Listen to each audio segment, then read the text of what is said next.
Hello, Erin. Great to see you, and thanks for joining us.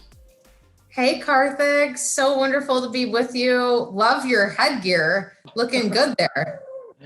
Thank you so much, Erin, and thanks for this headgear as well. Appreciate it. I really love this.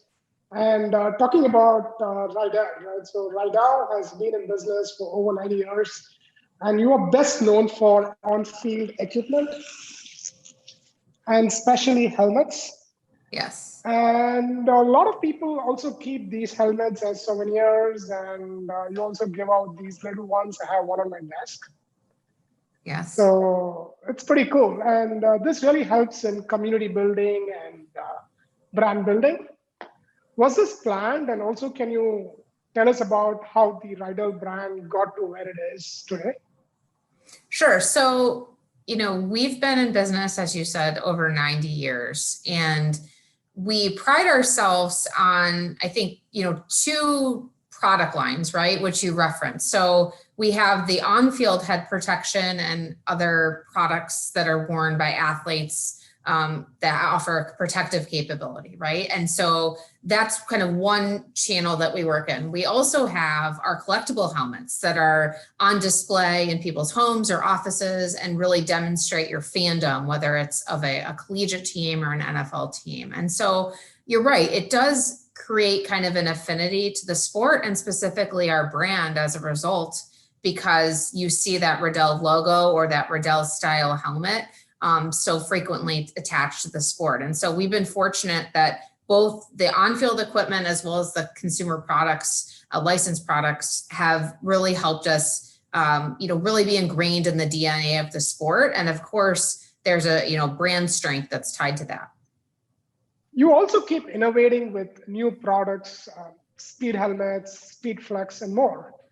And you're also creating a precise 3D scan of an athlete's head and customizing the helmet, advancing athlete protection.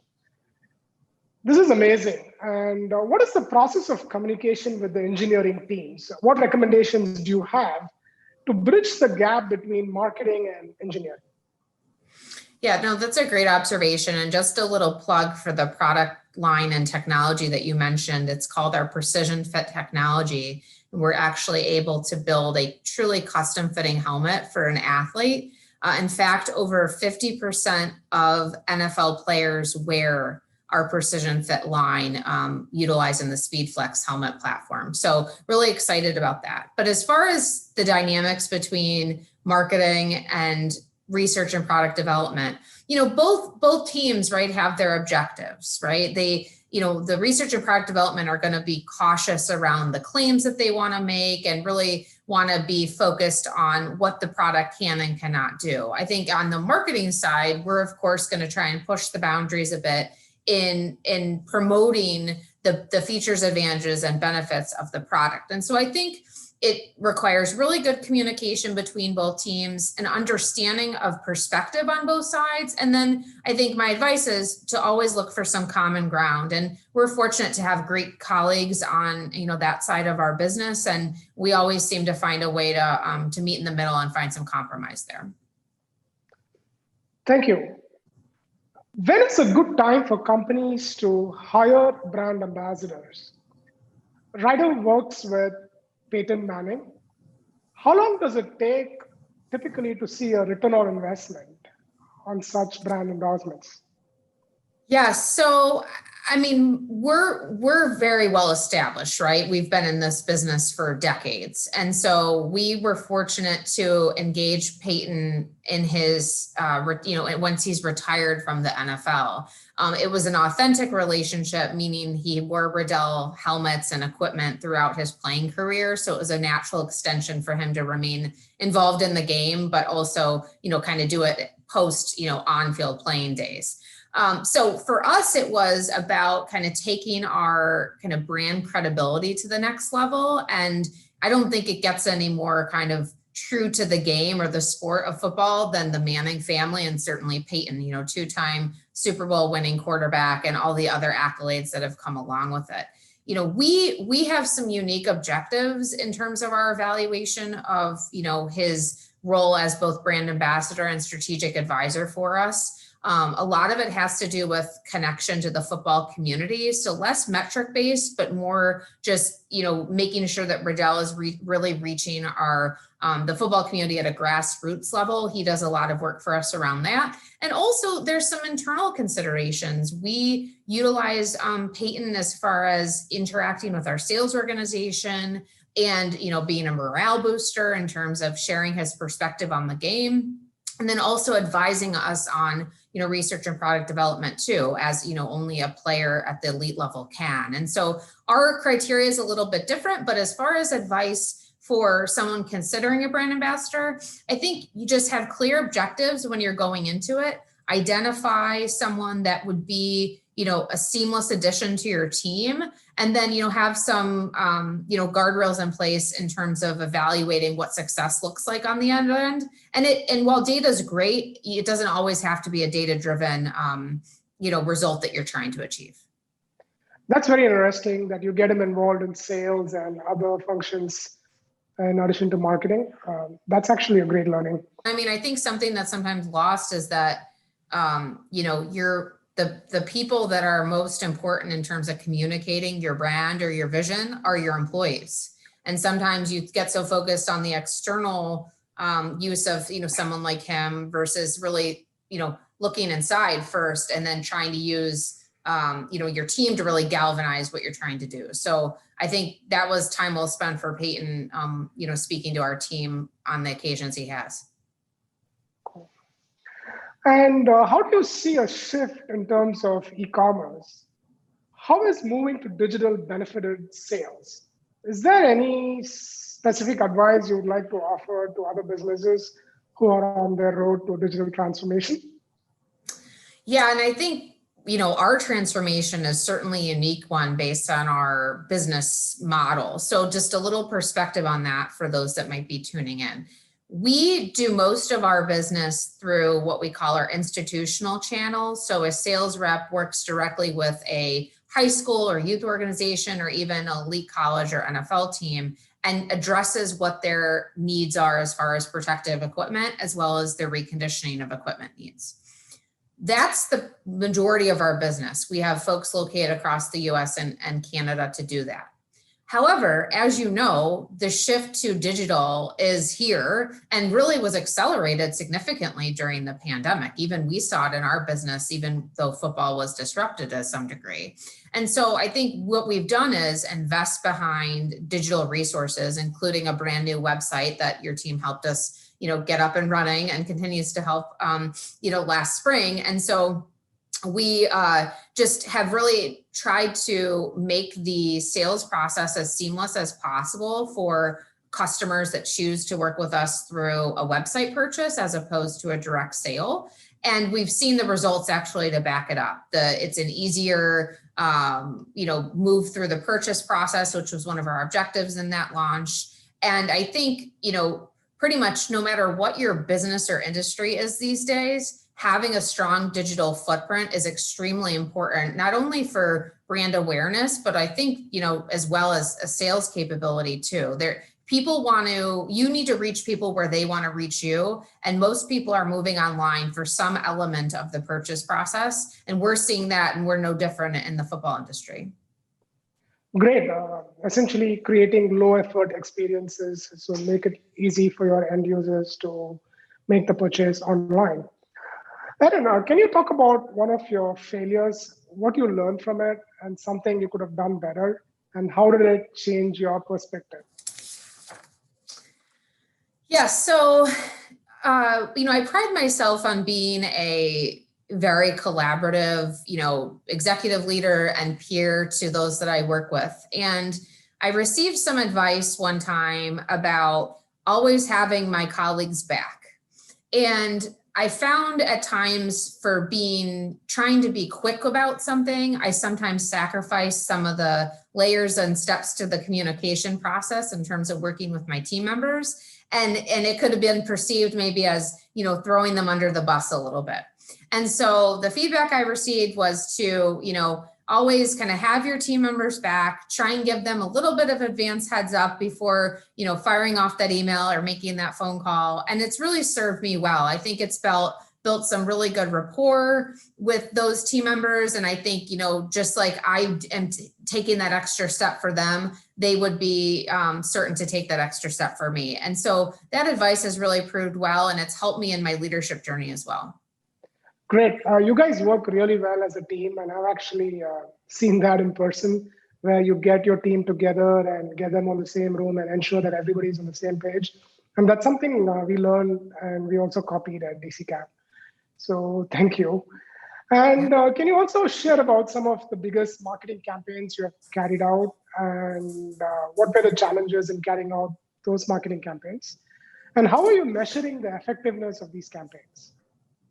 Sure. So a couple, in the spirit of time, I'll feature one kind of in the on-field realm and then one on the kind of collectors realm. So one of the big ones we do each year is called our Smarter Football campaign. And it's a grassroots program that recognizes and rewards football programs that are really playing the game the right way. And they might not have all the resources, but they are committed to, player health and safety, coaching certification, trying to deploy equipment, the best equipment that they can for their athletes, doing things in the local community, those types of things. And so we started this program several years ago, and the last couple of years, Peyton Manning has been kind of a big asset in terms of the promotional support of this program.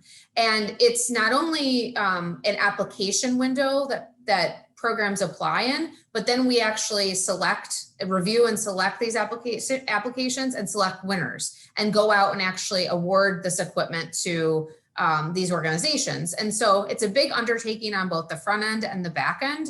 And there's a significant layer of, media mix tied to the promotional support. What I highlight about this is it's more of a goodwill campaign versus a revenue driving campaign. And so you always have to evaluate the investment you're putting behind something that's not necessarily tied directly back to sales, though it's tied to, brand goodwill and brand prominence in the football community. And so for us, the investment is certainly money well spent.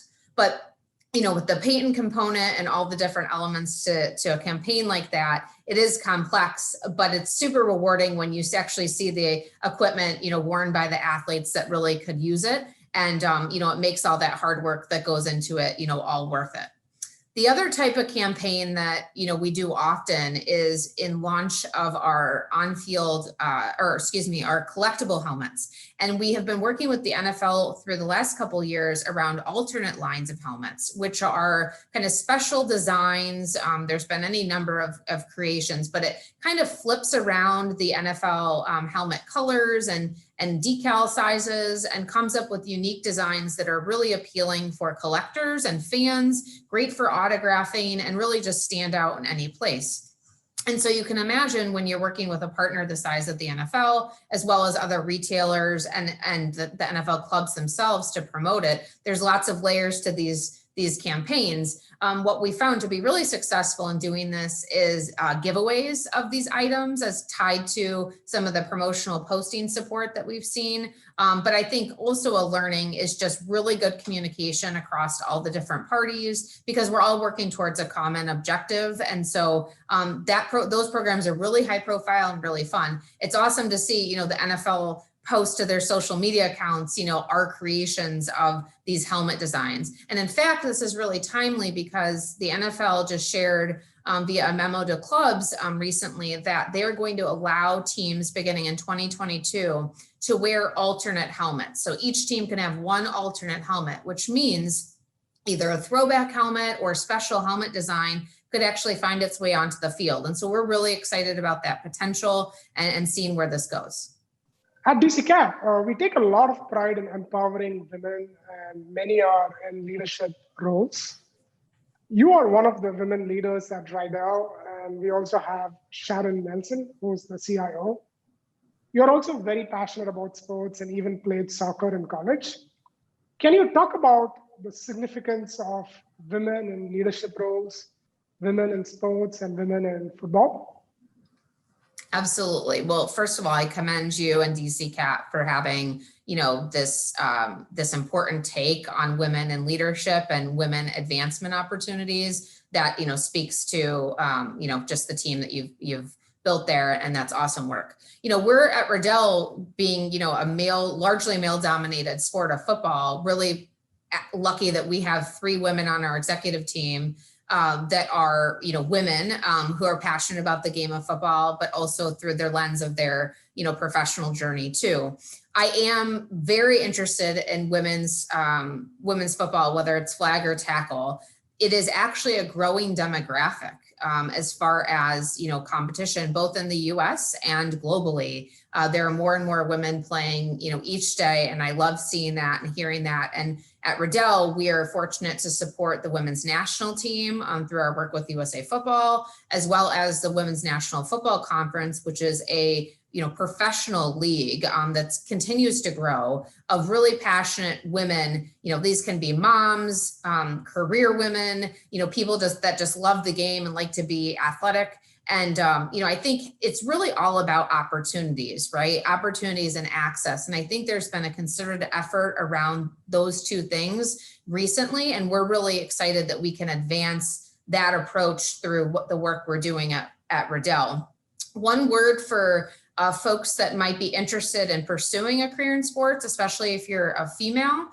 There's a great LinkedIn community called A Seat at the Table that was started by a couple folks at the NFL.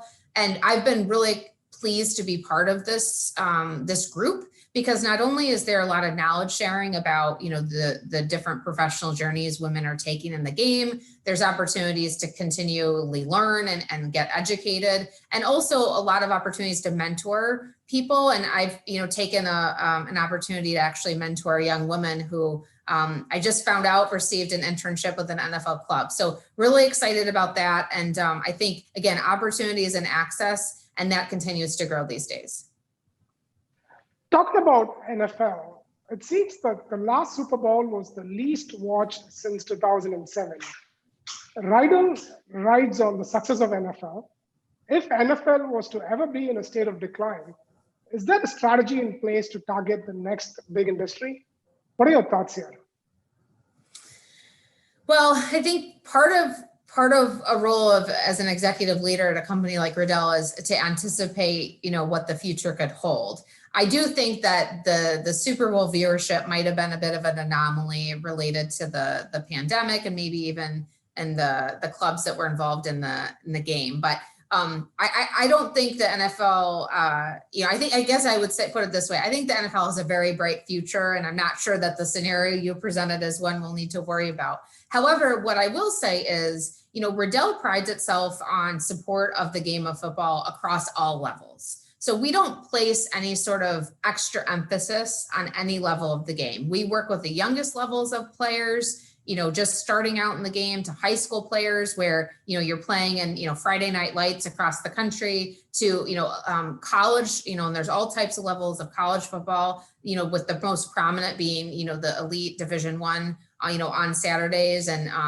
televised, and then certainly the NFL level. But I think because we place, equal kind of emphasis on all levels of the game, and are proud to support all levels of the game, I don't, worry too much about what might happen down the road with the NFL. And I think they have a very bright future ahead, like I said. Well said. Thank you, Erin. And one last question.